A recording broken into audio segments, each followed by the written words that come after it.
Hi and welcome. So on my garage this year, what I'm going to be doing this year. I'll just give you an update. So this is our shed. It was completely flooded out 3 years ago. We lost 5 cars out of here. We lost our lathe and all the equipment and everything. Since then, I've raised the floor, painted the floor, built a bungalow around the whole property, and built our house here as well, so that our house is finished now, and I'll be getting back into doing some work. So this car here is called Suzuki Jimny. Um, I'm pulling the 1.3 out, and I'm putting a 1.5 in. That gives me 30 extra horsepower. It's a good little car. It's got a winch, it's got a bull bar, it's got everything on, and I want to use it basically as a shopping trolley to go down and pick up parts and stuff like that. This one here is the Ford Focus. So I've put a bigger engine in this Ford Focus. It had a blown head gasket. So I bought a bigger engine and put a bigger engine in it. And I'm just about finished this one. Another couple of days and that'll be ready. My truck, which was a godsend during building the house, I bought it as a tipper. It had a concrete warranty. As soon as I drove it off the concrete, the warranty ran out, and so did the tipper function on it. Turns out they put a new PDO on the side of the box, and they forgot to put it on properly, which destroyed the new PDO unit. So I've got to do that, and now I've got time, I can do that. So this one's my 1961 two-door Falcon. It's not a Sprint. And this one here is pretty much original, except for the paint. The paint, it was painted under a mango tree in Mexico, I think.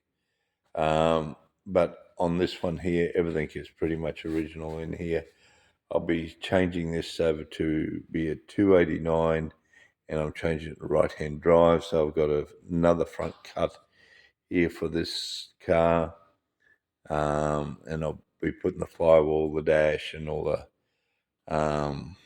panels in that are required to change it over to right-hand drive. And I've got a right-hand steering box, and I've got front disc pads. I've got a collapsible steering column and everything for it. So I've got the complete drive line gearbox, tail shaft and everything to go in this one. So I love driving this little car, but driving left-hand drive in Australia is just a nightmare on our roads. So many potholes. This is my gold Futura. Again, it's left-hand drive, two-door sedan. So this one's got the 302 in it. It's got a 4-barrel carburetor on it. It's actually a 4-barrel GT engine from the States. Have a GT Mustang. So pretty nice little motor. It gets up and runs, but it needs a cam. It doesn't make any proper V8 sounds out the back because the exhaust is greeny spec. So I'll be doing something with that engine. And I'll drive this around until I get that one going. And then when that one there is going, then I'll do the same to this. I've got another front cut out there to swap this one over to make it right-hand drive. I've got a right-hand steering column box and all that, collapsible steering column. And this is the project that I'm just starting to get into and get everything for. This one is a 1967 Sunbeam, and it came to Australia as a 4-cylinder, but in the US it was a V8, and they cut the side sill panels out and they put side pipes in both sides. And I got to fix all that up, put some strength back in it. They put a floor in it and they tech screwed the floor together in there. So the floor in it's only tech screwed in. I'm putting the 3.7 litre V6 in this one. Like I said, it used to be a V8. On these cars here, the right and left hand firewall are identical, and they already got the pedal mounts and all that in right and left hand side, so they're pretty easy to change over to right hand drive. It used to have down in here, it used to have a steering rack across here, and they've cut all the brackets out and taken it out. And you can see down there where they used to have the brackets for the V8 they had in it, and they've cut all those brackets off it. So I've gone with the 3.7. The reason is this 302 comes out with 230 to 250 horsepower.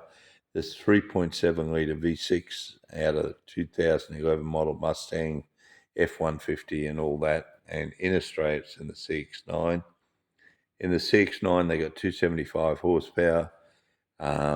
In the US, the same engine is tuned up to have 308 horsepower to 350 horsepower, whereas the little 302 had 230, 250, so big difference in horsepower. This engine here, for me to buy a 289 or 302 in Australia, is in a good condition, is between $5,000 and $8,000. And even if I get a cheap one, it's going to cost me about that, up to $8,000 for it by the time I recondition it and do it up. So this little 3.7 litre V6 with what I paid for it is just over $1,000 Australian, which is around about $500 US, which gives me 300 horsepower at $500, where I think is a pretty good bargain. I do have independent throttle bodies coming for this, so it will no doubt increase that horsepower range. I'll be running a Haltech on it, and it should be a very good little car with manual transmission. I've got to get a manual transmission. It's a BT82 out of the States. So if anyone's got one and you want a reasonable price, I'm happy to pay the freight. If not, I'm going over to the States in May, I think, and I'll probably get one over there while I'm there and bring it back. So this little engine, they run between 7,000 and 8,000 revs. I think I had a previous one, went to 8,500 revs, but you know, do we need that many revs when we got 350 horsepower? Probably not. In a 1,000 kilo car, these cars are very, very light. So this one's a project I'm excited about. And that's what my projects are for this year. So look, if you want to come along on a journey with us, by all means, like, subscribe to the video, and we'll keep you updated as we go along. I love my Fords, as you might realise, and now that we've properly secured the place, and we'll start rebuilding, put my lathe and all. I bought a new lathe. I've got drill presses and all that we lost.